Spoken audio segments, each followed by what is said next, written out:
Okay, I think we're live. Erica, can you hear me okay? Because I think that means everybody else can hear me okay. Let me check on something real quick here. So we got about 20 people here. That's awesome. My name is Will Easton. I am a volunteer with Netroots Nation, the volunteer coordinator, in fact. So we just got done with the main conference, but here you are in the professional development track, which is awesome. I am excited to present. I've been doing email marketing for social causes, nonprofits, and socially oriented businesses for about 15 years now. Get to that in a minute here, but want to welcome you all. We're going to run through, this is kind of the advanced course. So I'm going to fire a whole bunch of information at you. This format is a little bit limiting. I can't take your questions. I'm going to be keeping an eye on chat, and I'll do a break every 15 minutes or so and address any questions you want to post there in the chat. But I'm also going to have an after party for you guys in our Netroots volunteer Zoom room. So you will get a chance. We'll do some face-to-face starting at about 7:30 Eastern or 4:30 Pacific time for those of you on the West Coast. And so at that point, we'll be able to interact a little bit more. But as we go along, please do post your questions in the chat, and I will get to them at periodic breaks throughout this session. So I hope you're excited to learn a whole bunch about email today. Let me go over some roadmap and housekeeping kind of stuff here. Would be wonderful if you could post into the chat your name, the organization you work for, and also the approximate size, either the total or people who have engaged with you recently, let's call that 6 or 12 months, of the email list that you're working with. I presume everyone here has some access to, or their organization has an email list. And so I hope you would go ahead and drop that information in the chat session. As I mentioned, I'm going to do about 15 minutes presentation, about 8 total modules to cover with you guys tonight, and then 5 or 10 minutes for questions. Then we'll dive back into presentation mode, and that'll take us to about 7:15. We'll have a guest speaker at that point, a very good friend of mine, Murshid Zahid, who I used to work with at Credo, and we'll talk about the ethics of email. So that'll come in about 7:15. Then we'll wrap things up and move on over to the Zoom room, and I can take some questions from you at that point, face to face, and we can talk, which would be great because socio isn't so great, and we've all been in a pandemic, and social interaction is really how we learn things from each other. I do have one request, so I'll give you the quick outline in a minute here of what everything we're going to go through. But I don't want to have to say, I'm going to get to that. I'm going to get to that. Please keep your questions on topics we just covered in the last couple modules there. That way I won't have to say, oh, that's coming up. That's coming up. I also have an assistant with me today, which is great. He's right back here. His name is Little Sebastian. He's the mascot of Netroots Nation.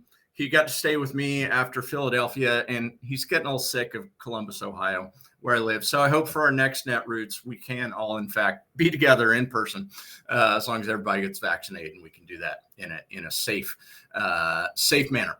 I'm going to post the link to these slides in the chat. Actually, my friend Little Sebastian's going to do that.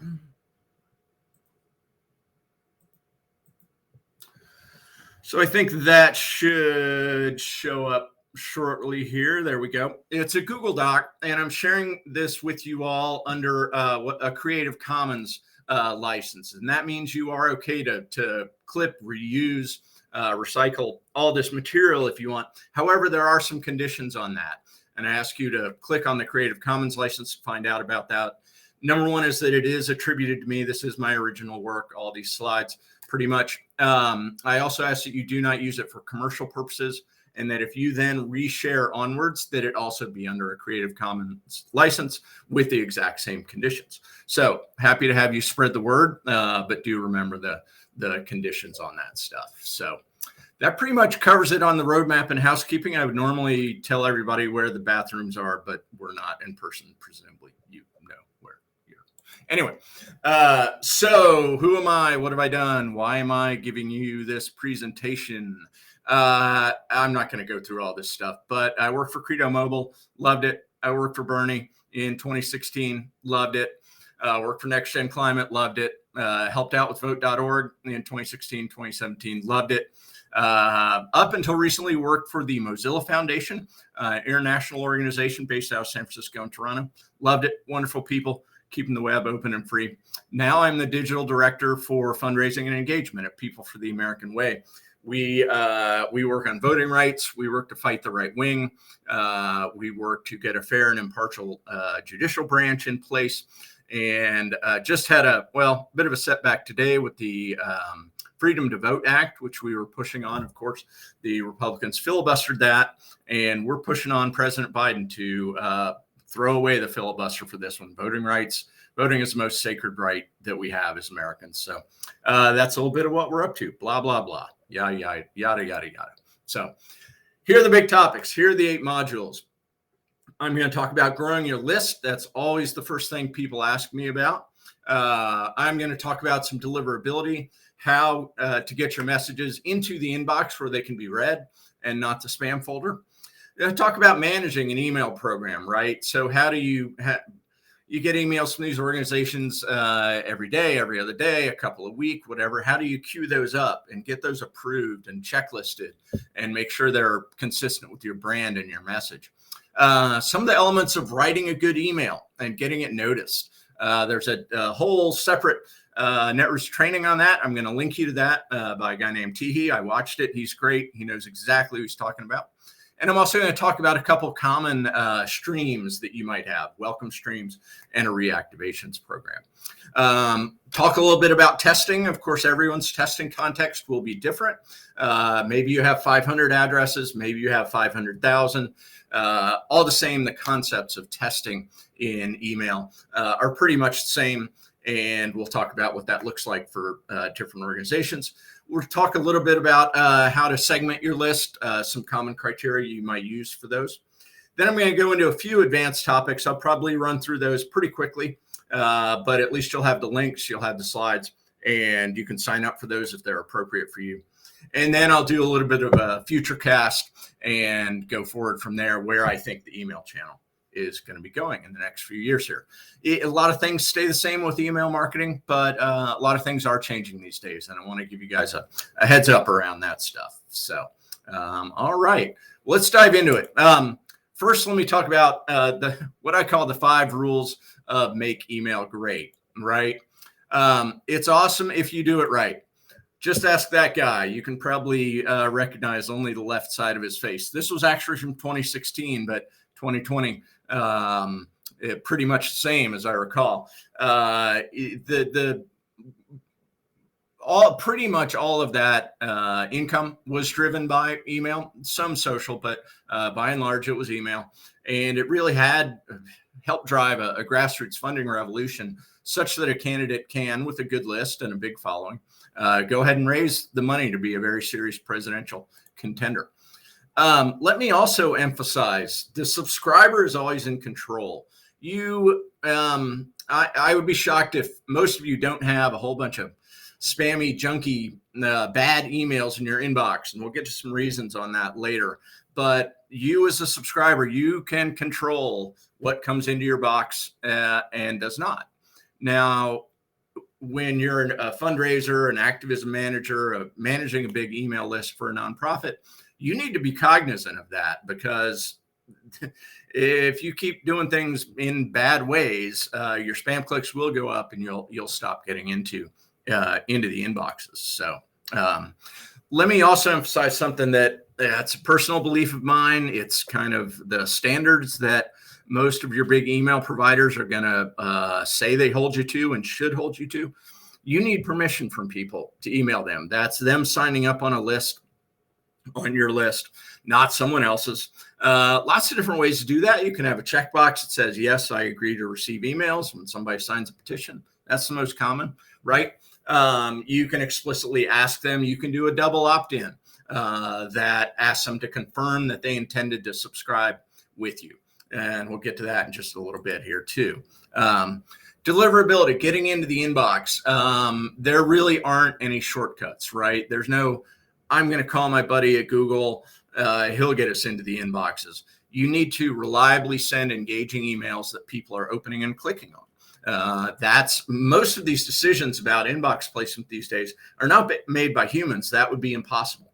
There's so many emails flying around that it's mostly driven by machine learning and artificial intelligence. Google has some of the most advanced examples of that in the world. So you have to get your numbers up, and that means clicks, opens, and some other things we'll discuss in just a minute here.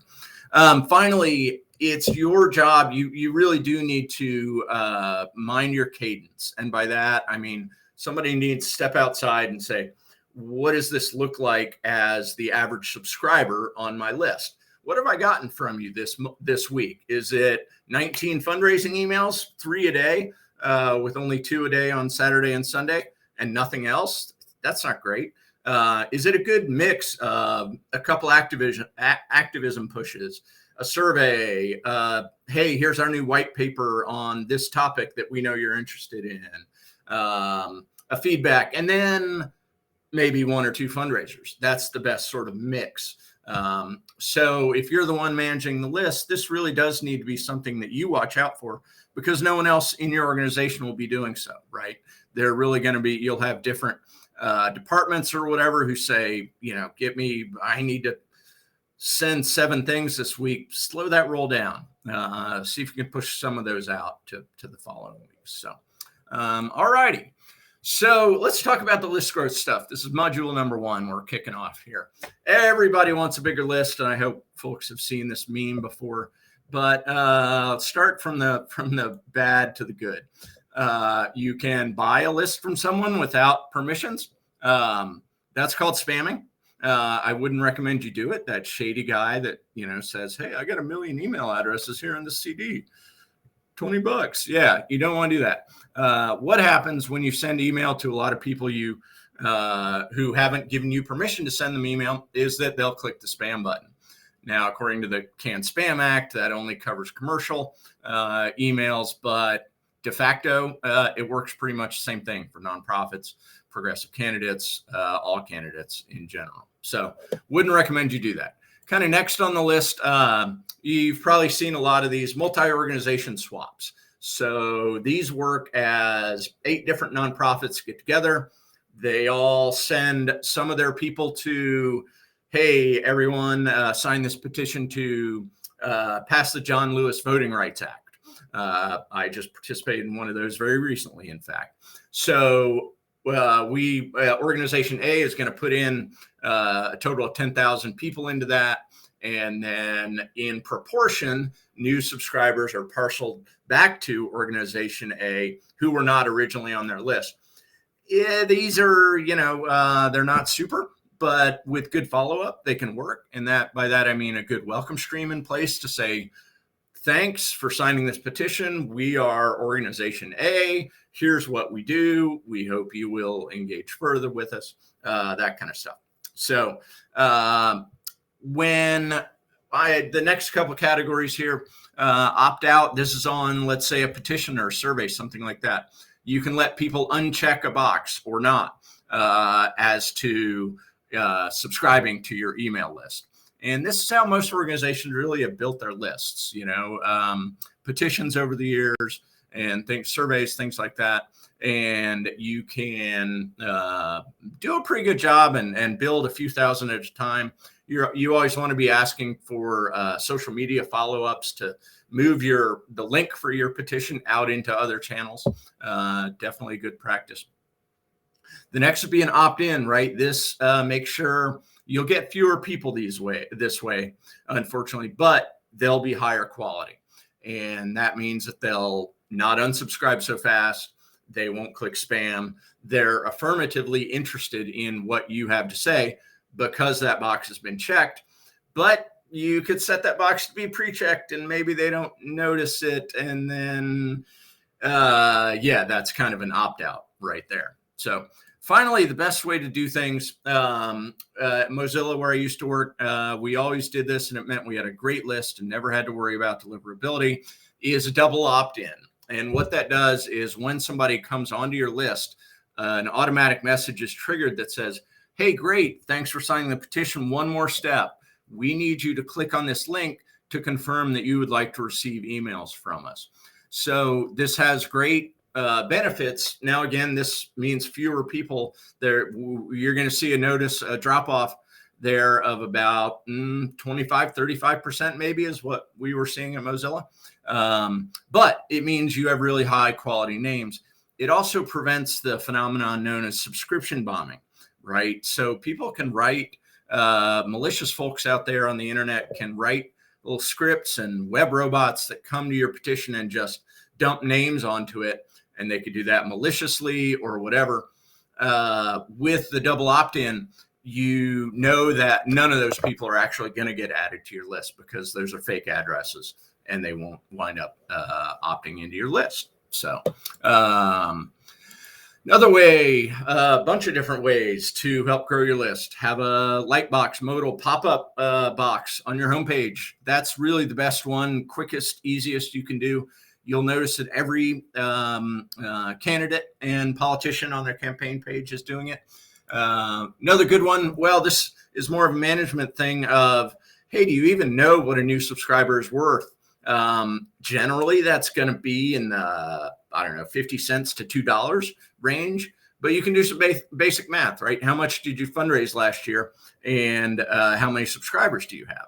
That's really going to tell you what, what you're looking at here. So you can also do one-to-one swaps with a closely aligned organization. I'll tell you about that and show you an example in just a second here.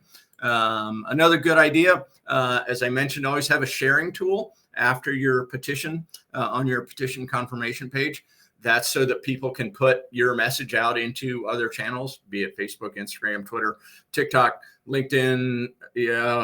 I'd say those are the top 5, but there are, of course, many, many others going on right now. Go out to your Facebook page, ask once a month or so, put these asks out there to join our email list. Now, to do that, you really have to have a compelling what's in it for me, WIIFM. What the heck is that? I'll get to that in a moment. But I do want to give you the link here. I did a kind of a white paper that is a compilation of all the list growth ideas I've seen over many, many years. That link is in those slides. So go to the Google Doc, get the slides, get this link, and go check it out. Let me know what you think. Okay, so the what's in it for me, the value proposition. Now, this is really easy to do in a commercial email marketing situation. Hey, 10% off coupon, click here. A lot of people will go for that, right? In a nonprofit or a progressive political setting, a little bit harder because we don't really give coupons. Sometimes we give out stickers. You'll see a lot of sticker asks flying around. Those work pretty well, but of course you have to fulfill those. But really the question is, if I'm going to subscribe to your email and you're going to come into my inbox, what do I get in return, right? And oftentimes these are not very, very tangible things. Very good idea to set frequency and content expectations so they're not surprised. How often are you going to be emailing me? What are you going to be emailing me? So here's the first couple here are from actually Facebook posts. So you can see a mighty girl. I have a daughter. I found these people when she was about 5 and really like them. Really smart girl independent stuff. And they do a pretty good job here, a variety of resources for raising mighty girls. That's what I want to do. So I subscribe to their emails. Another one, the Center for Election Science, kind of mocking Facebook in a Facebook post, or not really mocking them, but saying, hey, this is the reality. Facebook does limit reach of posts and they make you pay more if you want more reach. So they said, hey, move from this channel where we have to pay over to the email channel where we don't have to pay. Another one, this is a Mozilla one. This one I think was really good, and we tested into this one. It worked really well. Get smart on the issues affecting your life online, right? Everybody knows Mozilla as the sort of internet experts. They built a freaking browser. They must know what's going on the internet, right? And that was generally true. So get smart. That was the big exchange thing there. Another one here, color change. Good ways for you to join to stand up for racial justice. As a progressive person, that appeals to me. I signed up for their list and I get their event notices. It's great. I haven't been able to make too many of them, but I appreciate being informed. So Did want to mention the one-to-one swap with somebody an organization that's close to you. This is a pretty old one here. This is we're talking about Joe Lieberman. Thank God that guy is gone, but no, Joe Manchin has taken his place. I digress. We worked with Democrats.com back then, and we were telling Harry Reid to basically boot Joe Lieberman off the Homeland Security Committee. And this was a swap. So here's the example what Democrats.com sent out for us. This link to a petition. We got a whole bunch of new names, and I can't remember what we did for Democrats.com instead. But this goes two ways. Organization A says, hey, here's a quick intro note. We love Organization B. Go sign their petition. Organization B does the same thing for Organization A. You do need to sort of have some trust between the two organizations. Yeah, it's I got sandbagged on one of these one time by a group who decided, well, we need to send 50,000. We'll send to the worst 50,000 on our list. And so there at Credo, we got like 10 new subscribers. And they said, well, you didn't really say who we had. Anyway, the advanced tactics, you can do this proportionally. You could send to 10,000 each, see what each group gets out of it, and then measure upwards from there and do some math on that. You can also use the hashed email list by hashing.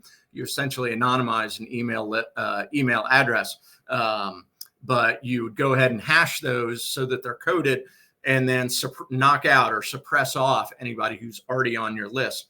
So we'd say to Democrats.com, hey, Bob, here's the hash file of all of our subscribers. Don't send to these people on your list because it would be useless to bring them back over to us. So getting a little advanced there, but these can and do work, and it's a real tight alliance sort of thing. So, all right, moving on to deliverability. This is a complicated topic, but as I mentioned, if you send good engaging emails, you don't do bad things when it comes to adding new subscribers to your list without permission, you should be okay. But generally, these are the things you want to optimize for. Opens, of course, now those have been fudgy for a long time. They've gotten even more fudgy with Apple these days. Talk about that a little bit later. But definitely clicks. Clicks are a very good sign of engagement. Every mailbox provider is looking at those. Whether the message gets forwarded to friends, whether they reply to you, and you can tweak that a little bit by encouraging replies and then monitoring those. Now the last two here, very hard to get people to do this, but some will. If they add you to their address book, that is your sending address, then you're more likely to get to them in the future. And then this is not spam clicks. Now, those are the toughest, because if it's already in spam and they pull it out, that's awesome for you. But if it's already in spam, they are probably not going to notice it. So you're not going to get a lot of those. All the same, could be worth a note down at the bottom saying, this went to your spam box. Please click, this is not spam. Now, what you do not want to get, if you want to get into the inbox, is spam clicks. Those are by far the worst, because really it's like panel voting. Everybody who gets your email has a chance to vote with that spam button.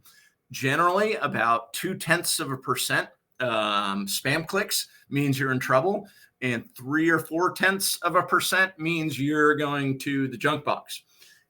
Those are pretty low numbers. If you think about it, 0.2% is 2 people out of 1,000, 3 or 4 people out of 1,000. So you really do need to keep an eye on that. Whoever you're using to send your email should be providing you with that. If not, on every mailing that you're sending out. If not, you should ask them about it. Try to get access to those logs, because it really does, it's a primary, that wasn't good sort of signal that your list did not like that message. So a few other things here, whether they deleted your message without reading it, big volume spikes in your email volume over a day, week, sending nothing for 3 weeks and then sending 5 million one day, not good. Spread that out. And whenever you're warming up a new sending address, you're going to want to sort of gradually increase it. You definitely don't want, okay, we're on a new server. bam, let's send out 10 million today. No, that won't work. They will shut you down immediately. Some technical stuff here around sender protection framework or domain keys identification manager, DKIM. I think that's what we just say, SPF DKIM. That's a technical thing that your webmasters, your IT guys should be able to help you set up. Do not ever put bit.ly links in your email. Please just do not ever, never, ever, never do that. If you're going to hyperlink something, there's no reason to use a link shortener. It's not going to help you cut down the size of your code.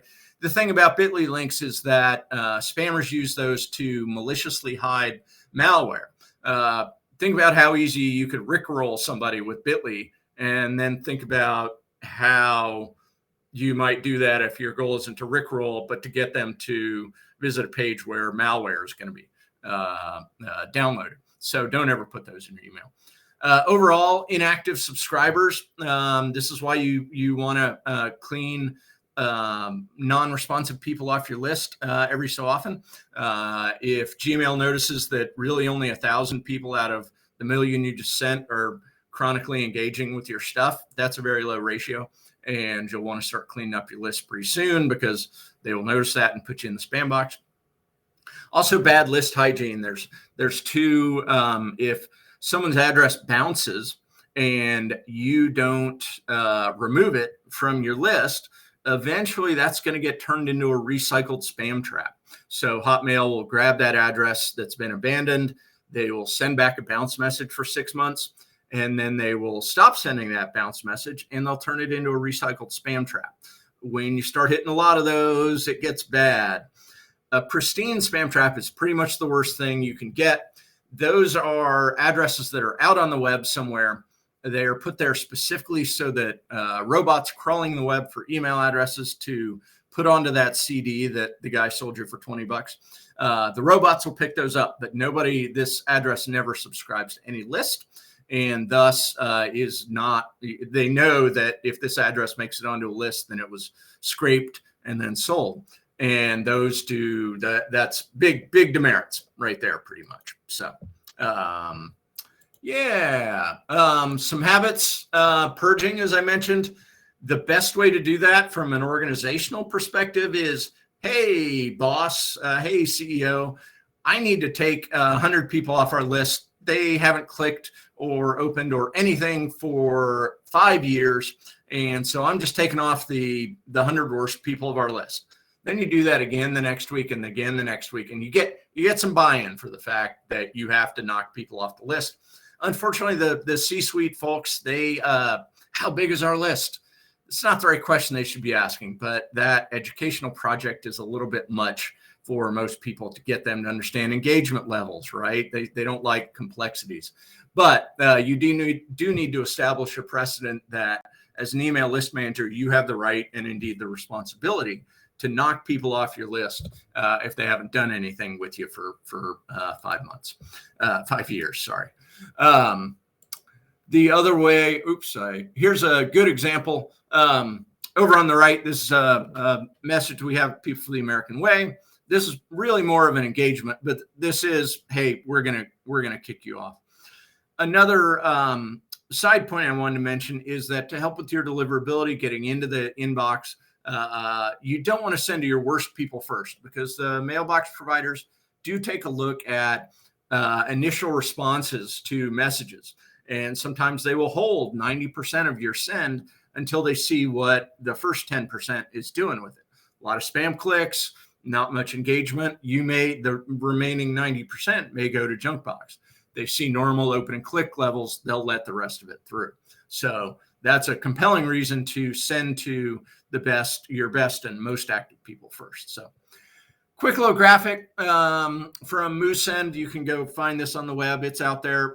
Again, good things and bad things when it comes to deliverability factors. Fewer complaints, no spam traps, no blacklists. You get on those blacklists with the pristine spam traps, not many bounces. Again, good list hygiene there, and consistent volume. So those are really your North Stars for how to get good engagement. So, I clicked on it. That wasn't good. Yeah, I just clicked over the, there we go. Click somewhere else. That would help. Okay, time for some humor, then we'll take some questions. What are the 3 things in life that let you make a lot of mistakes really fast? I don't expect anybody to know this email marketer's joke. That's fine. The answer, tequila, machine guns, and email software. There's actually a second answer that came about, 4 or 5 years ago. There's also Hawaii's emergency alert system. Same kind of thing, like a big email platform. Yeah, I'm not entirely sure how that one happened, but yeah, pretty similar. Know what you're doing for. We'll get into that in just a bit here with some of the tools you need to manage a big email program. But any questions, please post them in the chat. And let me ask Erica, do you have an eye on the chat? And I'm not sure I'm seeing it very good here. We may have no questions. That's okay. I don't currently see any questions, so I think you're okay unless people want to post right now. All right. Well, I'm behind my timeline by a good, 10 minutes here. So I'm going to plow forward and hopefully questions will come up. Let's roll onwards. So the moving into module 3, you've got, hopefully you're not just out there as a one-man show, one-person show. You're working with a team, and that usually is going to require some tools to ensure a consistent flow of good emails out to your subscribers. And there's really 3 key documents. A look-ahead calendar, which lets everybody on the team know what's coming up over the next week or 2 here, or perhaps even out for the rest of the year. Although I've never worked for anybody who knows that yet. I mean, you can forecast your fundraising, end of year fundraising, your Giving Tuesday and stuff like that at this point. But most of us are fairly reactive to current events and issues and things like that. So most of the time you're going to find this is a 1 to 2 week kind of thing. Again, want to emphasize somebody in your organization has to stand up and say, it's not a good idea to go silent for 4 weeks. So let's find some kind of newsletter. There's something we can send. A letter from the founder. Does anybody have ideas? Come on. You got to get, as I mentioned, for deliverability's sake, you really don't want to go quiet for 4 weeks. It kind of leaves your people hanging out there. So there's always going to be some type of content approval document and process. I'll show you some example here. Ideally, it's not just what's going to be said in the email, but the much more important things on any email are going to be the subject lines, because everybody sees those. The pre-headers, I'll show you what one of those is in a bit here, but those show up for people in Gmail and in Outlook. In Gmail, it's the next little part after the subject line that people see. In Outlook, it's the second line after the bolded subject line. And also, what's the targeting? Who's going to receive something is often just as important as what's being said. The right message, but sent to the wrong person can really be a disaster. So you do also want to have somebody reviewing that as well. And then a proofreading checklist. Everybody is going to have different things that they're worried about, but everyone does need a proofreader with a checklist. And please never try to proofread something that you wrote and or coded because you're just not going to see the errors. You've been looking at it too much, and typos will slip through, and that's going to make you look bad. So, okay, so what does the look-ahead calendar look like? A few examples here. This was vote.org. Yeah, it looks like 2017 when I was working with them. Note that they had a good email program. I loved working with it. What the send date and send time are over on the left. Certain things were set on timers and scheduled. What type is it? The green's fundraising, the blue is GOTV. What's being tested? You could also link that over to a testing log. And who the inclusions are, the people that are being targeted versus the exclusions. One of the most common exclusions you're going to have is your major donors, people who have given your organization more than $10,000 or something like that. And that will, it's really gauche to send them a fundraising email that asks for $3 when they just gave you 10,000. So pretty much always going to have one of those types of exclusions on there. Here's another one, look ahead calendar. This was a Mozilla one. We were doing a lot of work in like 5 different languages: French, German, Spanish, Polish, and Portuguese. Different targeting. Each one of those links was linking to the content document that I'll show you in just a second here. What the audience is, we're talking about what the language, the first 2 letters there, PL all, ES all, those are all of our Polish or Spanish subscribers. Who the writer is, a lot of times it was me, a lot of times it's someone else.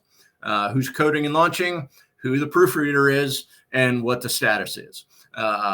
We also have some links over there for localization, that is turning it into a different language, and where that content was located in our system so that other people could find it and send the email if I got hit by a bus or something like that. So here's a current example from PFAW. Not quite as developed, but it does this. We have a smaller team, so we don't need to do it quite as detailed as that, but just looking at what we're going to be sending over the next couple weeks there. So that's your look ahead calendar. Looking at the planning and approvals process, I want to use a good example here. This is a form that I developed at the Mozilla Foundation. And the goal here was a lot of different people would come to a very small team saying, I need an email to go out about this. And there was no way we could write them all. There was no way we had to produce and send them all. But I wanted to get some of the good and talented writers in the organization involved in crafting a bunch of this stuff. So I developed this form, and the process went like this, where you would go ahead and fill out all the yellow sections here, send that back into the email team, and then we could take it from there and do our production and sending work. Now, you'll notice there are a bunch of approvals at the top. We had to have initials from these 4 people. Sarah at the time was heading up our advocacy team. We had different people on the policy team for either Europe or North America or the rest of the world. And then we had a couple legal people on there. The lawyers always want to take a look and make sure that what you're sending is not going to get you in legal trouble. I asked everybody to fill out in the lower section here the dates that they wanted things to go out. Good example there. What's the goal? Who the audience is? What is the CTA's call to action? Where the click's going to land? Is it going to be localized? And subject lines. I'm always trying to get people to think of good subject lines ahead of time so that team email doesn't have to come up with them at the last minute. Pre-header text, that, as I mentioned, is what shows up in Gmail and Outlook. It's an adjunct to the subject line. And some different design elements. Do you want it to have a little call out box on the right? Then I let them get into what's the email body, but making them figure that stuff out ahead of time, that is all the other essential elements of an email before they start writing what their message wants to be, really helped us get better emails out the door and get all those details nailed down so that the email team didn't have to work on all of them at last minute. So there is no unsend button. Ask that guy who sent the Hawaii emergency alert, right? You can't take it back. You can't, Facebook, you can delete a post. Your website, you can change something. You can whatever. Once an email flies out, there's no getting it back. Born of necessity, when I was working on the Bernie campaign, this was entirely my fault, but I think 8 other people viewed the email. I got an election date wrong. We sent out for, I think, a New York primary election and had the date as March 8th when it was actually March 15th. Now, fortunately, that was giving people an extra week, right? But big error. A lot of people noticed it. So we got formal about our proofreading processes and had 2 people working on and approving everything that went out. So this is a good example of some of the things we were looking at. We had a big section on the targeting. We were making sure that all of the merge fields down there in line 23 have default values as a fallback. Working around days and dates is October 2nd to Saturday. Don't mess that up. Number of different, making sure the election or caucus day is correct that you're trying to turn people out to. Checking and making sure that the links go to the closest event for that person, for that recipient. You had to go back in the database and look that up and figure out that, hey, this person's in Des Moines, but we're trying to send them to an event in Minneapolis. That ain't gonna fly. Okay, something's wrong in the geographic segmentation there. So a lot of different things we looked at there. Got to have that, again, to wrap it up, look ahead calendar, an approvals document, and a proofreading checklist. So want to dive in a little bit here on, and then we'll have another break for questions in just about 5 minutes here. What are the good, what are the essential components to a good email? And as I mentioned, is sent with permission, because if you send me email without permission, I'm going to be mad at you just to begin with, and that's not the right way to start a relationship. Has an optimized subject line that was not thought of just as you hit send. And by optimized, I mean that subject lines are one of the easiest thing you can test. Even with a small list, if you have some time, you can get good results there because everybody's seeing the subject line, right? Includes a very deliberate pre-header that works well with the subject line. They can work playing off each other, can work very, very well there. Now, I'm going to go a little against conventional wisdom here. Conventional wisdom says every email should only have one central call to action. This is true, but also there's an exception to that, which is that a newsletter style may have 8 or 10 articles. We started up something new at Mozilla called the Mozilla News Beat that goes out every Friday, has just a quick, lighthearted look at technology stories from the week and focuses on privacy. But we're trying to drive a bit of a message there, and it's a very good engagement tool. It's end of the week. It's Friday afternoon. You want to read something light, and we're going to give you 8 to 10 articles with our view on them and let you know what you might want to read. Point number 5 here, always have something to click above the fold. I don't want to read 5 paragraphs and have to scroll down before I can even click on a link to do something that you've asked me to do. You always want to preview your emails on a mobile device, right? Because I won't get too much into design in this particular seminar we have here, but make sure that your emails look good on mobile, or it can kind of be embarrassing, and that includes both an Android and an iPhone. So find that person in your organization that has the device that you don't, and get them on your proofreading list. There's in terms of the narrative, the best emails I've ever sent are from a person and they tell a story. How the issue that I'm trying to gin up activism on has affected them, or how the organization has helped them, or how they came to a particular viewpoint that is consistent with that of your organization.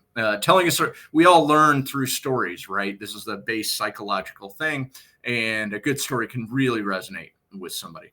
I've also found that that there's an interesting game you can play or exercise you can go through, that where you go through your email and you try to take out every mention of we, the organization, and replace it with you, the reader. That really does help the reader understand it. I'm not sure exactly why, but those emails do a whole lot better because everybody likes reading about themselves, not about some organization that is sending the email. So I found that images don't help all that much. Logos, of course, and branding and things like that, consistent colors and graphic devices in the email. But I've tested a whole bunch of times good banner images of what's going on. And if you look at some of the bigger groups out there, the ones I've worked with, Credo, Democracy for America, MoveOn.org, et cetera, they, trust me, they test the heck out of all their emails. And they've all moved down to a very, very minimalist graphic approach. And there's a reason for that.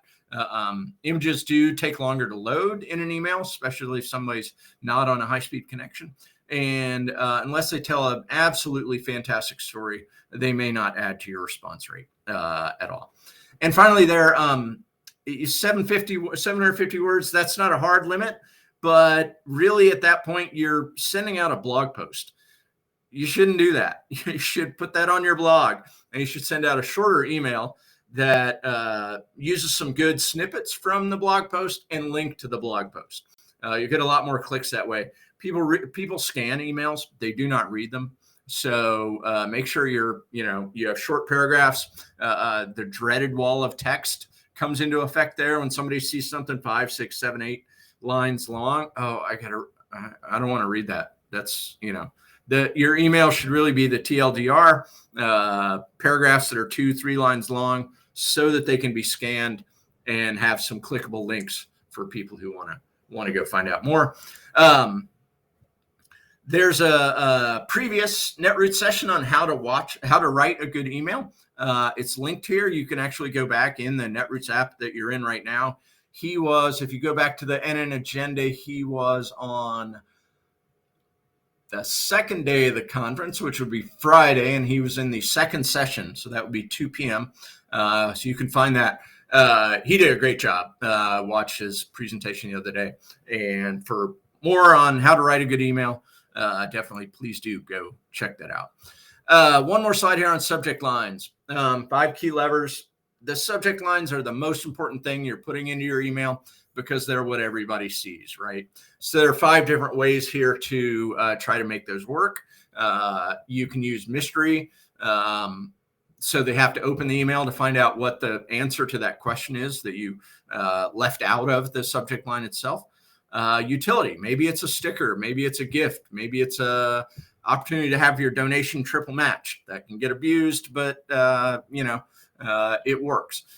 Chance to be part of something that will benefit them.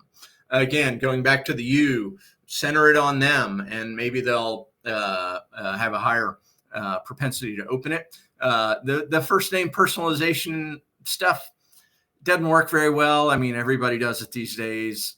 I work it in once in a while. Doesn't hurt, but I also don't think it's going to be a massive lift. So recency, this is a big one. I just sent a big email today about the Senate Republicans filibustering, and used just moments ago I think I used in the pre-header, so that it communicates something very newsworthy that just happened, or I'm telling you something you don't know about yet. Now, we all did expect the Senate Republicans filibuster the Freedom of Vote Act. That being said, we were out within 10 minutes of that vote happening. So if you have something really current, put that in your subject line. And then we've all seen clickbait out there on the internet, the tabula links that are on the bottom section of Daily Kos. Good example I was just looking at today. You could tell they're just going for the click, and it's going to take you to a slideshow. Don't do that. I'm actually going to pause a little bit early before we go into welcome stream and see if I can get down here to the questions without advancing my slides. So I do see one question there from Allison. Thank you. So when you recommend some, Allison, I would say everyone on your list should get something at least once every 2 weeks, with a few small exceptions. If you're sending the sub list, just make sure that they're overlapped, and someone who you can send to gets included in one of those groups every 2 weeks at a minimum. I would say no more than once a day, but there's some exceptions there. Of course, you have to have the production capability to move that many emails through your pipeline. The exceptions might be, your big major donors. Generally, you should not be sending to them unless your major gift officer tells you that it's okay to do so. But yeah, I try to get something out at least weekly, with every 2 weeks as a minimum. So hope that kind of answers your question.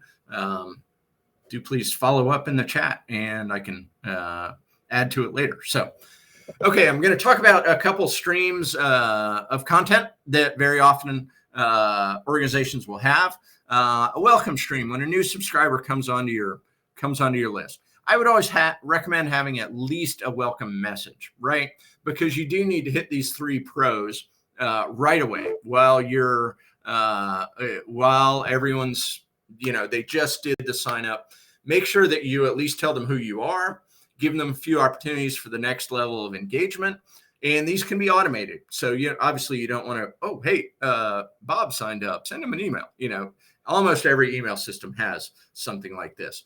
Now, when we start talking about the longer welcome stream content, let's say a 3 or 4 message stream, that may mean that they get knocked out of something that just happened that is performing really well with your main list.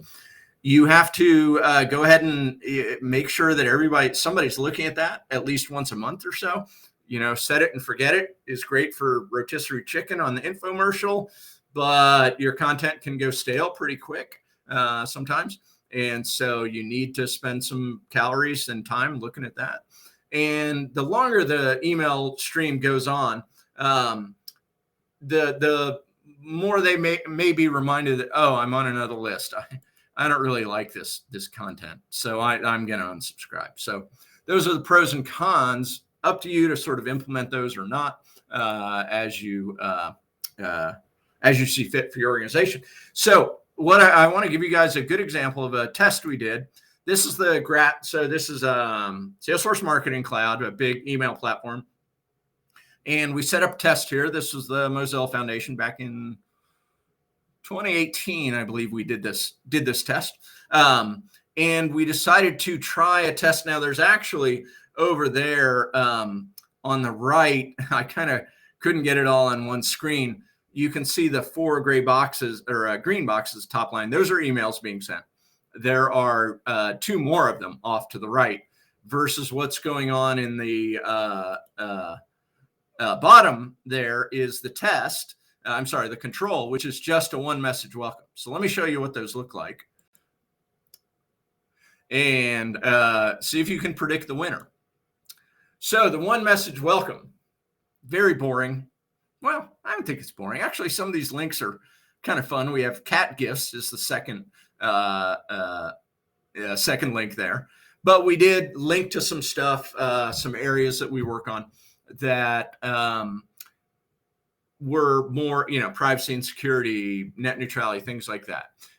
Gave them the opportunity for further engagement if they were interested in any of those topics.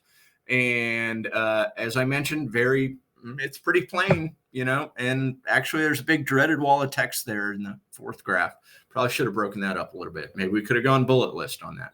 So we tested that. That was the control against a series of much shorter messages with a big graphic up top. I kind of voted against that, but was overruled. And so this was a series that went out. I think it was every 2 days. So the net time period of this one was about 12 days and 6 messages in a row. The 5th one was donations. I didn't get to edit this one to make it a more effective fundraising message. And then a survey at the end. So what do we think won here? TLDR, the control group won. We measured on whether or not and we tested this 6 months later, took a cohort of people from 6 months previous, whether they had donated, whether they were still subscribed, whether they had clicked any message whatsoever, and whether they had clicked after they got out of the welcome stream. So in pretty much all those factors, the test treatment, the 6 messages, one of them, the fundraising could have been suppressed, which is why I said 5 or 6 messages here. On pretty much all these, the test series depressed the indicators by a statistically significant margin. Talk about that in a little bit here. We wanted to take a look at petition signatures, but we didn't have enough petitions during this time period to really be able to make a solid analysis. But in the end, we decided to cancel this welcome stream because it wasn't doing the right things for us. It did lift clicks overall. I think they may have clicked on some of those early messages due to early interest. But after they got out of the welcome stream, they tended not to click by a really high, 45% depression there. So we decided that wasn't something we were going to do, and we rolled back to the control, one message, kind of boring, no graphics. So another option here for an automated stream you might want to set up. I mean, it's just a fact of life. There's churn on your list. People lose interest. People let addresses go bad. They just stop engaging. Some of these people can be recovered. If someone hasn't done anything with you for 6 months, I wouldn't worry too much about it. When they get up to 12 months, yeah, that's when you should start trying to re-engage. And at 12 months, you might start being honest with them about, hey, is it you or is it us? Did we say something wrong? There are funny ways to do this as well that you can use to try and get people back on there.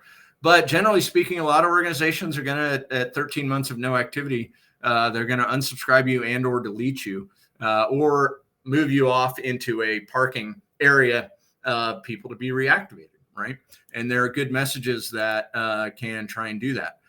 Here's a good example from Next Gen Climate, just asking for a click to confirm your subscription, but also giving the opportunity to unsubscribe, because why have people on your list who aren't going to be active? Here's one we tried at Mozilla Foundation, Keep Me Subscribed. We didn't actually, this was more of a, the unsub link, of course, was down in the bottom. But here we were just trying to get the click, either with that big yes or the yes, keep me subscribed. Gave them a couple opportunities to engage with us on other channels or update your subscription preferences. Maybe they would like a subscription to a different newsletter that we provide, not the main Mozilla Foundation one. Okay, almost time to take a break and answer some more questions. So it's time for some humor. This is a true story. The link is there. This is the U.S. Embassy in Canberra, Australia, I believe. Maybe that's the consulate. I'm not sure. Anyway, official U.S. government installation in Australia sent this graphic out to their press list of about 2,000 people. It was somebody new getting trained on the email platform. But fortunately, it was a cat eating cookies, right? Everybody laughed. It actually sort of made the news. And it was a funny story. But I guess the point here is that if you're going to queue up a test email, don't put in your true feelings about Joe Manchin and figure that you'll delete it later. That's automatically going to be the message that happens to go out to everybody, and you forgot to delete the text down at the bottom saying exactly how you feel about somebody, and maybe it wasn't a very nice thing. Again, so lower there, there is Samuel L. Jackson lorem ipsum text. As you can imagine, it contains a lot of F-bombs. I wouldn't recommend using that in your placeholder emails. So yeah, that's our second bit of humor. Anybody else have questions? Let me just check the chat window over on my other window here. I did want to see make sure I'm not. Okay, looks like I'm not missing any questions. We will roll onwards. Our special guest is backstage, and we'll be getting to him pretty shortly here. So, module number 5. You can test anything, but you can't test everything. And what you test is every campaign that you send out is a really unique opportunity to learn for success for the future, right? But you might have a graphic designer who says, if we put a blue button down there 3 screens down below the fold, we might get a better option than a red button. Testing below the fold isn't going to work very well. Think carefully about who gets to plan and design your email tests. If you're sort of managing the list, you should play a very careful role in that. And you need to know your data, right? If you're going to, all right, let's test all our donors from $5 to $20 over the last year and see if renewal message A versus renewal message B works, you need to be able to know for a darn sure fact that that's exactly who you're sending to, and also be able to track the responses on each particular message, right? If you don't have good data, you will never get good results from your test. As I mentioned, test high up in the funnel, not the footer of your message. That's why subject line tests are pretty much the easiest and most common types of tests to run. If you test something down in the bottom, it's really hard to get results because everybody sees your subject line. Almost everybody sees your pre-header. Everybody sees your sender name, your friendly from name. And that's going to have, so to run a test, I'd rather try that on 600,000 people than maybe the 6,000 that read all the way to the bottom. Almost nobody reads all the way to the bottom, so you don't want to be running tests down there. So as I mentioned, subject lines can get you if you're testing nothing else, always test those. Experiment around with different formulations, like I mentioned upstream here a little bit. Those can get you a pretty big lift.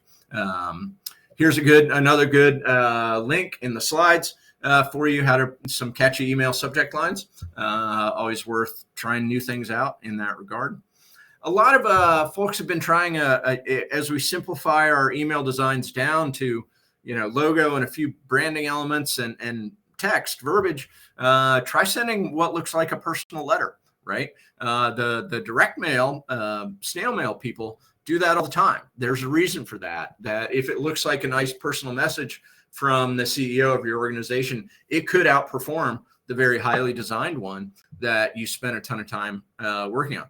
Again, the welcome stream, I used to have this slide up higher, so we would roll right into the welcome stream stuff that I just talked about. So I'm very interested too in trying out words and buttons. Does the word donate or contribute or chip in or give now? I'd love to do a long-term test on those and just see. Now, again, those would be different for every list, right? Every list is built up of different people and cultural expectations and customs. But what are the exact? Click here, click now. You could run a long series test on that. And so long as your buttons all say the same thing, you could probably get results pretty quick to find out on that. A few other testing ideas here. Your sender name. Does the message come from Ben Jealous, People for the American Way, People for the American Way, Action Alert, People for. We do that a lot.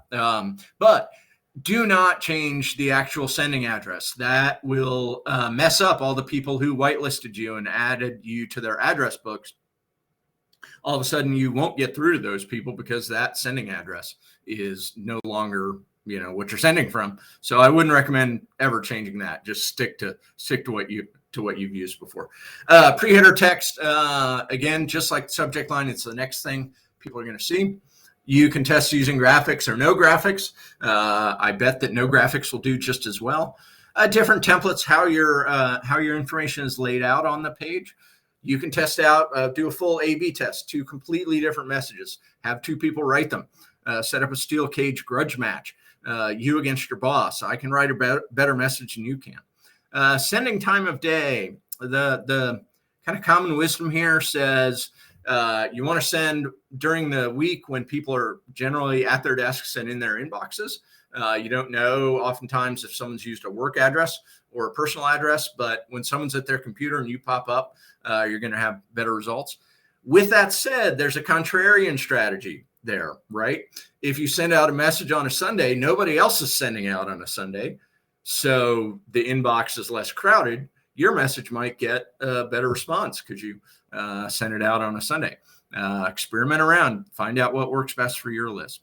And then finally here, the personalization, does it work to put my first name in the subject line? For me, it's not going to, because I know how to do that stuff and I recognize it's commonplace, but for some people it might. Try it out. But always make sure you have a fallback there, because you can have some egg on your face if you try to insert a first name, but the subscriber doesn't have a first name value in your database. And then null shows up or something weird like that. So what you want to do there is proof, make sure you can proof to different people, and proof to someone for whom you do have a first name, and proof to someone for whom you don't have a first name. So, okay, so what wins? Part one, statistical significance. I've got a calculator linked here. This is not a class on statistics, but generally speaking, for something to be really solid, you want it to be at 95% significance. And that's really to simplify that, that's the chance that the results you got are due to the two different treatments that you applied to the audience. A lot of organizations are comfortable sending at 90. With that said, a lot of times on a subject line test, for example, you don't have the time to wait around for 4 days and say that the Senate just voted to kill the Freedom to Vote Act. You need to go out with a winner. I made a decision today on incomplete information in about 15 minutes, just based on the initial test. So sometimes you just got to go with what's leading at the time, but it's a good idea to look at significance for the longer term strategic types of tests. So here's an example of that. You might also want to look down. This was very early on a message. This is a PAC message we were sending to look for, we're trying to, in Virginia, trying to help out the Democrat candidate for governor there, Terry McAuliffe, and not much results here, right? You look at that top range. Yeah, these clicks are all pretty darn even. I'm not going to get any significance there. And I'm looking down here, and I would usually go by conversion, right? So we got 4 donations versus 1 versus 2 versus 1. But then I also noticed that the 4 donations were all $10 each versus this subject line right here got us a big fat one. So I went with that. It wasn't scientific. I went with my gut. I think when I looked at it later, that was actually the right call. That subject line did outperform the others when more data rolled in. Similar kind of thing here. You have 2 messages. 6 donations each, again, very early on. This was an A/B test. I was testing a PS that pointed out the difference about we're not going to sell your information to other organizations, and noticed that actually with that messaging caused some donor to give $1,000. Now, do I know those behaviors were linked? No, but this made the decision of which one to launch became much easier when I looked at total dollars raised instead of conversion rates. So some quick segmentation ideas. Segmentation can improve the relevance of your message and thus help increase response. Obviously, geography. I live in Columbus, Ohio. Please don't invite me to an event in San Francisco. I can't make it. That's a pretty long airplane flight. Make sure you're sending to people who are near the event for any events you're putting out. Donation levels, as I mentioned, asking somebody for $3 when they're a long-time giver of thousands to your organization is really a faux pas.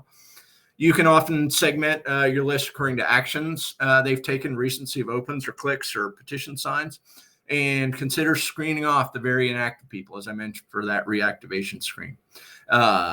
Kickers are messages where you're essentially repeating a message but saying, hey, wanted to make sure you got a chance to read this message. Our boss is asking if you can make a contribution, and he'd like to know, blah, blah, blah. A little lift note on top, and then you put a horizontal element and the original message below. Chasers go out to people who signed a petition a day later. Hey, thank you for signing that. Won't you please share it with your friends? That can improve your reach out. You can also look at time zones if you have an international list, languages, countries and currencies, email domains. You might want to put in, we put in with vote.org, we knew that we had a problem with Hotmail deliverability. We knew that Hotmail has places special weight on responses. So we put in a quick thing at the bottom that said only for the Hotmail subscribers, pretty easy code to write. Hey, how'd you like this message? Please reply back with a number 1 through 10, where 1 equals it was horrible, 10 equals it was great. And we just got a whole bunch of replies back, and that sort of gamed the deliverability system there to help that going, help us get our messages through. So Hemispheres. If you have, again, international list, you might want to be careful about sending a midsummer message, because for the people in Australia, it's not fall right now, it's spring, and they will write back to you and let you know you goofed. True story. I did that one time. So any further questions? Oops, wait, don't want to go to those. I will actually jump in. So Ava, if you can, I would give it at least 24 hours to check for significance. Now, your mailing calendar might not allow that, right? You may need to get a subject line winner out the same day so that the thing you're planning to send tomorrow can go out on time. But when you look at how people respond to an email, the curve goes like this, and the peak is about 2 hours out. And then by 24 hours, you're down to here. So most of the response you're going to get to any particular email is going to happen within 12 to 24 hours. So the optimal spot there would really be like 1 day to have reasonable confidence. I don't think you need to wait 1 week. You're going to get very few additional clicks, donations, whatever it is, days 2 through 7. So,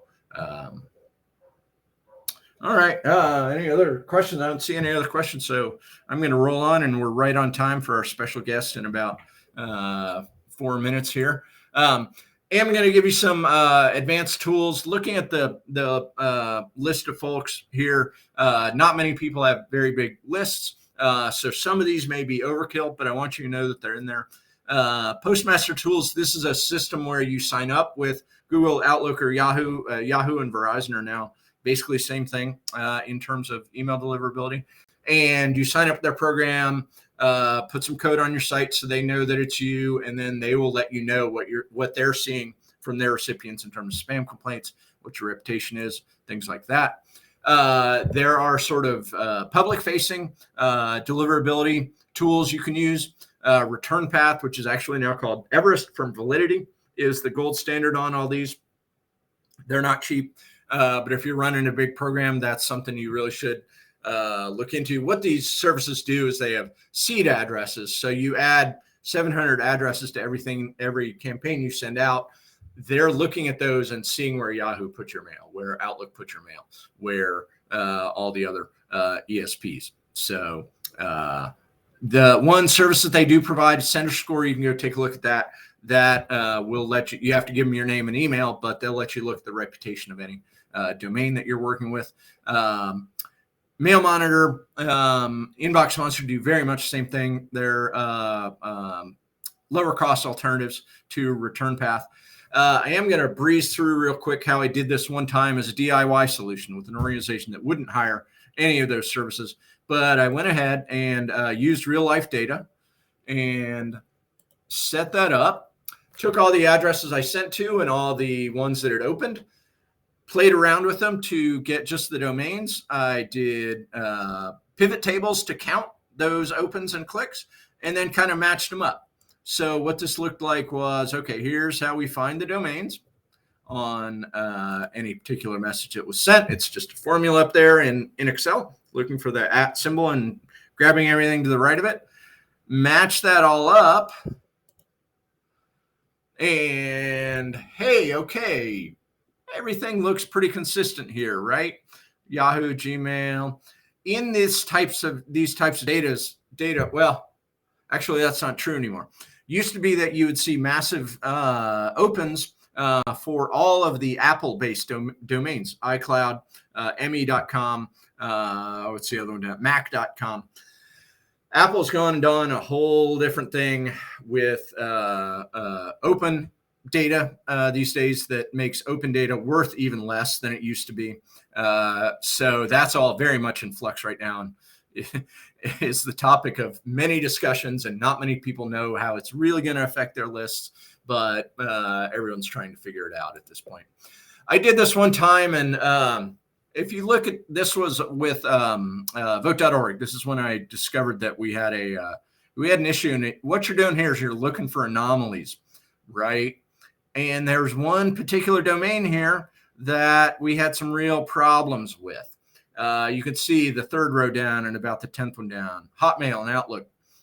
we weren't really getting through, and this type of tool helped me discover that fact. So some more advanced tools, cleaning up your list, as I mentioned before, sending to bouncing addresses. Very bad idea. So here are 3 companies who can get those addresses off your list. They basically just do a quick ping and see if the address is valid. They'll return to you. Now, this was a very small one that I sent up into Delivery Monitor. I'm not sure which one it was, to be honest with you. But they come back and say certain addresses are invalid or maybe a little bit dodgy to send to, and you can purge those off of your list. Preview services let you see how your email is going to look in various different designs, various different clients, I'm sorry. Litmus email and Acid Preview My Email. But again, you can test these too. Use your test accounts, use your Hotmail and Yahoo, and find somebody with a spare Gmail account. Very easy to do that. Okay. Now I'm going to shift gears, and this is a good setup for our special guest, Murshid. This was my inbox. Well, this is a selection from my inbox. Middle of 2018. This is my congressional district here in Ohio. And this guy I know, I've met him a handful of times, consider him a friend. Danny O'Connor was running for Congress. This is what I was getting from him. And if you look at the dates on the right, you can kind of tell the frequency. It's freaking absurd, okay, right? 7 messages on July 21st. All of them asking for money, all of them with these alarmist, crazy, it drives me nuts. This is just bad. Please do not do this. It represents the worst of what's going on in the email industry right now. And there are people fighting against this stuff. But I do just want to say this kind of stuff is a dumpster fire. And I really ask that you not do it and speak up against anybody who is doing it. So I want to bring on my good friend, Murshid, former colleague from Credo Action. I'm going to go ahead and bring him up on stage right now. I got it. Erica, don't worry about it. And we'll go to, and let me take off. I'm going to stop sharing that slide. Actually, I can leave it up there. Doesn't take up too much room. Murshid, welcome, and thank you very much. Thank you for being a good ethical emailer and all your activism in this community. I should also note for everybody, Murshid and a couple other friends, Amy Chinlai and Josh and Gabby Greenberg, did a session at Netroots that I've linked at the end of the slides here. Encourage you to go check that out. But Murshid, wanted to sort of bring you in because you've done so much work on this. I threw up a few questions there, but feel free to extemporaneously pontificate about what is ethical email and why is unethical email such a threat to what we try to do in this space. Awesome. Hey, Will, it's so nice to see you, man. It's always a pleasure being on the same stage, and more importantly, being on the same team with you. And I really appreciate the work that you are doing in terms of coaching and teaching our community in terms of how to reach out to folks and doing emails in a way that makes sense, that's smart. And I have been following your slides along for the last 15 or 20 slides. In some ways, you have been threading it through that this theme about treating folks who are on the other side of your email as human beings. I think there are two specific examples that you shared. One was don't email somebody like you in Columbus and ask them to show up at a wine tasting in San Francisco. That does not make any sense. Oh, well, a rally in San Francisco, wine tasting for another time. Or you had mentioned that sometimes you have seen like a really personalized emails from organizational leaders or CEOs or direct mails that turn into email that tend to do well because they have sort of human touches, right? And I think that really that's really what it comes down to it. Like you want, when you are sending an email, when you're sending a note, when you're trying to communicate to another fellow progressive or a fellow Democrat or a fellow human being, you want to treat that person as a human being as opposed to some kind of commodity on an email list. And that's part of being ethical. I mean, ethical email, essentially, there is no Webster dictionary yet definition yet, but in my understanding of ethical email is like you are you comport yourself to a really high moral standard, and you try to operate and organize your email program in a way that conforms to that moral standard.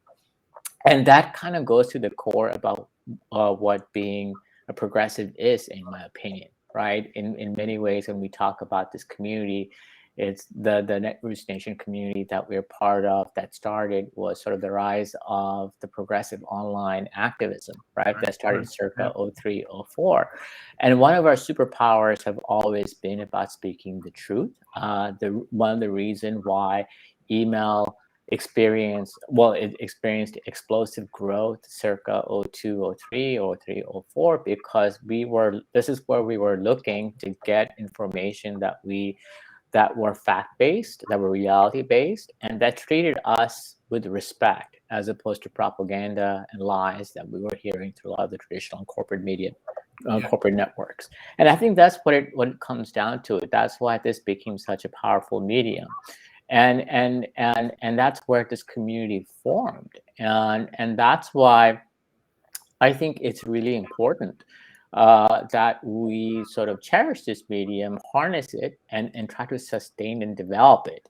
And to do that, I think it's important that we conform to certain values. Now, you shared the screenshot of the examples of the terrible emails that you have gotten, and I think that's pretty much the state of all our email inboxes. Obviously, ethical email, there is a higher standard about we want to provide information that's fact-based, that's supported, that's based on reality, but also that does not look like it's grifty. That does not look like it is coming from some debt collection agency. Also, that does not look like just outright scammy, because I'm sure you have seen headlines, email subject lines that says, "Sent from my iPhone." No, mister, you did not send this email from my iPhone. The other one, bumping this for you. No, I don't work with you. We don't work in the same offices and share offices. And I don't even know you, so I don't really care if you bumped somebody else's thread who I did not know to me. That is just weird, man. That is just not right. That's dumb. It's unethical, but it is also dumb. And I think it also, more importantly, it really hurts your brand. If you are an aspiring leader, if you're an established leader, you don't want to be sending emails like that. Think about a persona, a brand you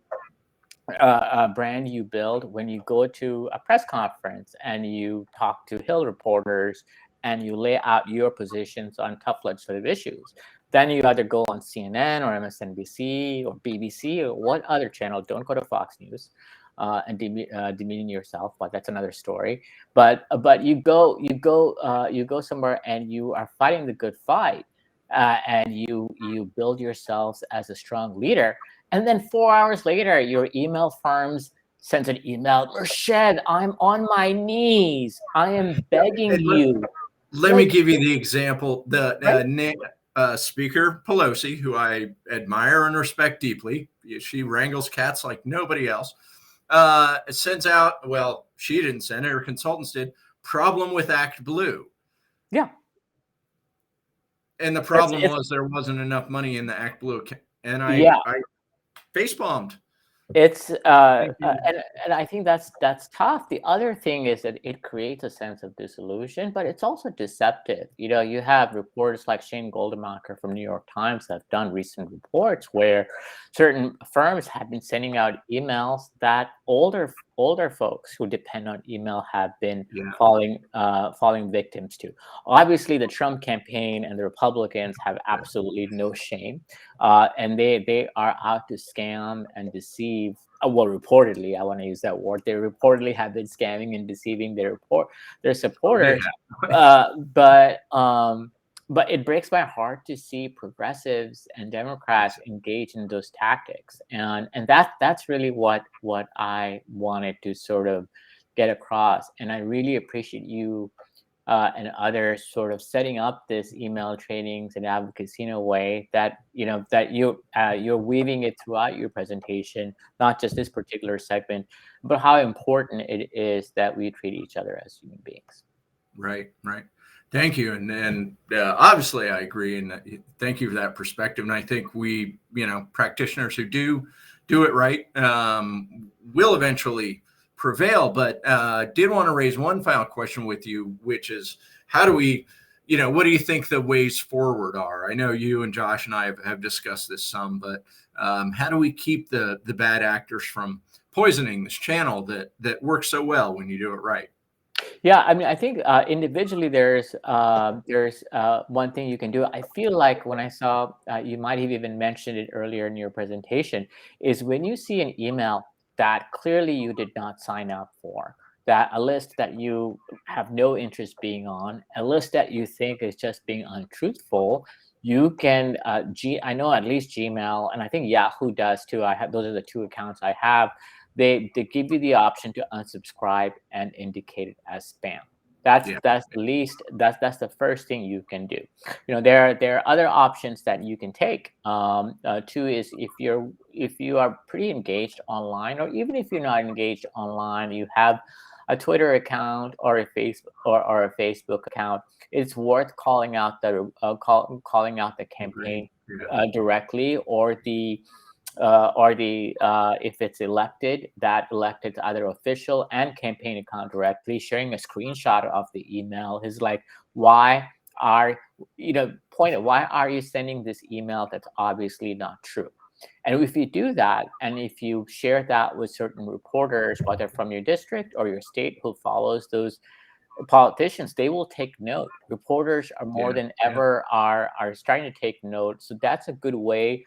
That's a good way to impose certain kind of accountability. And obviously, if you are a seasoned organizer, leader, who are showing up in district meetings or state meetings, or showing up in meetings in DC, and this is relevant, bring up these conversations, right? And I really appreciate, Will, you and others who have been increasingly and methodically been using conferences and our gatherings, because these are our folks, our practitioners, to sort of raise this issue. I do believe more and more folks are just taking note of it, and taking note of as a sort of a systematic problem that we have, and why we need to start taking measures to address it. And I'll be honest, if it gets worse, we'll probably see the hardcore legislative measures or even administrative measures, because we're talking about potential criminal liabilities. If specifically, if there are programs out there are essentially ripping off people, and including them in email, their emails and their sends without their permissions, I think we are potentially getting into a very troublesome territory. Yeah. But as you mentioned, I think the spam button, like I mentioned at the very beginning, the subscriber is in control, and collectively, I think we do have a good shot at closing them down. Yeah. But as you mentioned, the Ohio Democratic Party is probably kind of sick of me on Twitter, because when they do bad things, I'll tag them. Yeah. So good people, but I'm not quite sure what some of their decisions are around the emails they've sent out. So. Yeah. All right, Marchette, I want to thank you. I've got like 4 more slides to go through here, just like where the email channel is going. Do feel free to stick around. You can turn your camera off or whatever you want to do there. Thanks so much, Will. Let me go ahead and roll. Thank you for everything you guys do. Appreciate All right, see you, Marchette. Bye. So for everybody, just wanted to wrap this all up with some kind of closing thoughts. You may. Oh, wait, that didn't work. I wanted to get this. Well, we'll do it side by side. There we go. Thank you, Erica. Very much appreciate it. Everybody, Erica is the behind-the-scenes volunteer with us tonight, who was keeping me on the straight and narrow and making all this stuff work. Volunteers are awesome. Always make sure to say hi. Or maybe it's Carolyn. I'm not sure. Carolyn's awesome as well. Okay. Why is email fabulous? It's not under the control of one corporate entity. Facebook is, Twitter is, TikTok is. They can shut you down, shut you out, whatever. Email is not that way. Email is a system of communication, and no one owns it. So no one can ask you to pay money to get more promotion. Second reason email is awesome. You can test almost anything, and you can get fast results, like literally up to the minute. Ask your direct mail colleagues how long it takes them to get results from sending out 500,000 pieces of mail. They need to analyze coupon codes. They need to blah blah blah. 6 weeks later, no, email is pretty much instant. You can find a result the next day or even the next hour. The incremental costs are close to zero, right? If you have a list of 100,000 people and something happens on your issue, all of a sudden you're up to 200,000 people. Most of your email providers are not going to be charging you a whole lot more. So emailing a big list is just as is about the same cost as emailing a medium-sized list. Finally, you can be out the door with the rapid response to millions of people in under an hour, assuming you have streamlined content approval processes. You can get a message out really quick and stay in the news cycle on a rapidly breaking issue. So where's it all going? The MVPs, mailbox providers, they're getting smart. You need to be engaging, or you're going to wind up in the junk folders. As I mentioned with Merced, I think the bad actors are eventually going to be weeded out. I hope all you guys will click spam on the stuff that really is spam that you never signed up for. And I hope more people learn how to do that as well. I do want you to know, if you have your hands on the keys to an email system, you are a very high value hacking target. You need to be extra safe, not just like the regular, security, but you need to have special eyes on that email that seems a little fishy. It probably is. Don't click on it, because once they get a hold of your email credentials, they can email your whole list if they want to. And I'm going to date myself here, but this happened back in 2007, 2008. We were transitioning from Get Active to Convio. At the same time, we were transitioning from working assets to become Credo Mobile. Somebody got a hold of everyone's passwords on our system, and that was really, really bad. DMARC is an identification system, so that it's an extra layer of security, so that mailbox providers will start rejecting email messages that you don't authorize that purport to come from your domain. Advanced stuff, but a good system to get to know, because it's coming in the next few years here too. So finally, this is important stuff we do. Let's do it right? We're trying to stop the climate crisis, trying to stop police violence against people of color. We're trying to get voting rights passed. This stuff matters a whole lot. We need to do this right for our organizations, for our causes. Take the extra time, do the work right. Don't take shortcuts, and you'll be a credit to your movement, to your organization. So I'm going to skip this slide. We usually do this in person, but some questions that we often would discuss in person are these. And this is my final wrap up slide here. I've linked also to a smart email questions list there. There's my personal address. Go ahead and send me a message. It'll be a personal message, so it should get through my spam filters.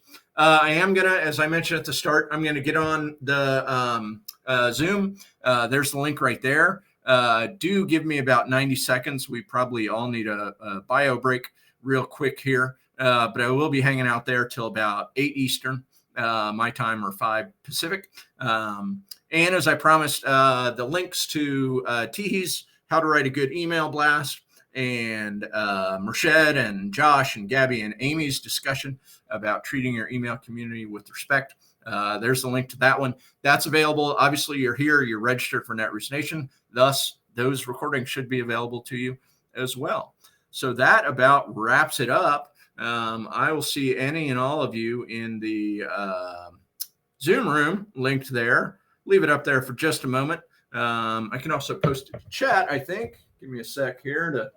Hey, well, yeah, I was going to remind you to please go ahead and post it to chat for everybody. Yeah, I will do that. I have that link in my other system here. And I'm on the chat. Well, I'm kind of busy, Erica. I'm going to have old Sebastian, my assistant, do that for me. Is that cool? Does that work? I think that works great. Okay. That's going in the chat right now.